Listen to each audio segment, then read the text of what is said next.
Adjustment செய்யும் நடிகைகளுக்கு மட்டுமே சினிமாவில் சான்ஸ் தருவதாக ஹேமா கமிட்டியில் அம்பலமாகியிருக்கிறது.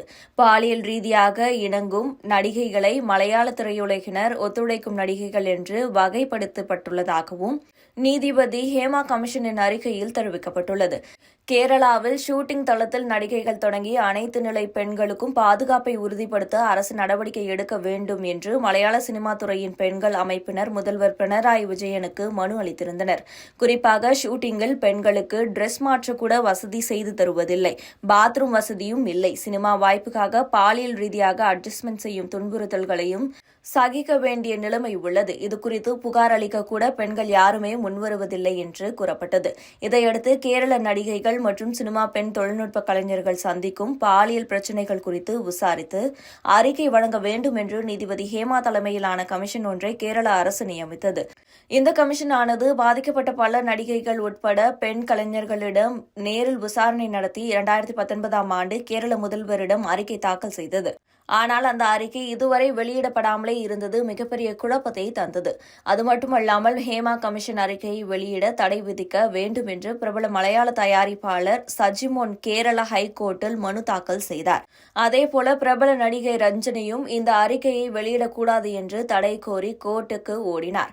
எனினும் தகவல் உரிமை ஆணையம் இந்த விவகாரத்தில் தலையிட்டு ஹேமா கமிஷன் அறிக்கையை வெளியிட உத்தரவிட்டது. அதன்படி 4.5 வருடம் கழித்து இன்று ஹேமா கமிஷன் அறிக்கை வெளியிடப்பட்டது. அதில் ஏராளமான பரபரப்பு குற்றச்சாட்டுகள் வெளியாகியுள்ளன. அத்துடன் சில பரிந்துரைகளும் வழங்கப்பட்டுள்ளன. குறிப்பாக நடிகைகளை படுக்கைக்கு அழைக்கும் வழக்கமானது மலையாள சினிமாவில் அதிகமாகவே பரவியிருக்கிறது. பாலியல் உறவுக்கு சம்மதிக்கும்படி நடிகைகளை தயாரிப்பாளர்களும் இயக்குநர்களும் கட்டாயப்படுத்துகிறார்கள். பாலியல் ரீதியாக இணங்கும் நடிகைகளை ஒத்துழைக்கும் நடிகைகள் என்று வகைப்படுத்தப்படுகிறார்கள். அவர்களுக்கு மட்டுமே பட வாய்ப்புகள் வழங்கப்படுகின்றன. முத்த காட்சி நிர்வாணமாக நடிக்க நடிகைகள் கட்டாயப்படுத்தப்படுகிறார்கள். இதற்கு மறுத்தால் மிரட்டுகிறார்கள். நடிகைகளை பாலியல் ரீதியாக பயன்படுத்திக் கொண்ட லிஸ்டில் ஏராளமான முன்னணி நடிகர்கள் இருக்கிறார்கள். பாலியல் ரீதியாக ஒத்துழைக்க மறுக்கும் நடிகைகளுக்கு சோசியல் மீடியாவில் தொல்லைகள் தரப்படுகின்றன. வலுக்கட்டாயமாக நுழைந்து ஆபாசமாக பேசி பெண்களை பாலியல் ரீதியாக பணிய வைக்க பார்க்கிறார்கள்.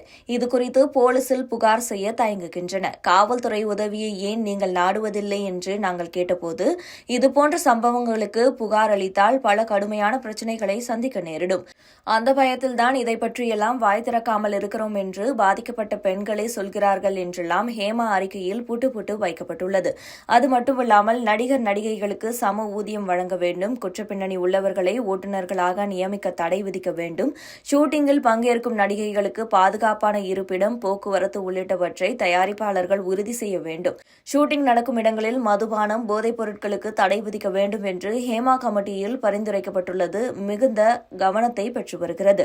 பாலியல் ரீதியாக நடிகைகளும் பெண் கலைஞர்களும் பயன்படுத்தப்படுகிறார்கள் என்ற குற்றச்சாட்டை முன்னிறுத்தியே இந்த ஹேமா கமிஷன் 4.5 வருடம் முன்பு நியமிக்கப்பட்டது. அன்றைய தினம் மனுவில் தெரிவிக்கப்பட்டிருந்த அதே புகார்கள்தான் இன்றைய தினம் ஹேமா கமிட்டியின் அறிக்கையிலும் நிரூபணமாகியிருக்கிறது. இது கேரள சினிமாவையே தர்ம சங்கடத்துக்கு உள்ளாக்கியிருக்கிறது. பிரபல நடிகர்களும் இந்த புகாரில் சிக்கியிருப்பது அதற்கு மேல் அதிர்ச்சியை தந்து வருகிறது.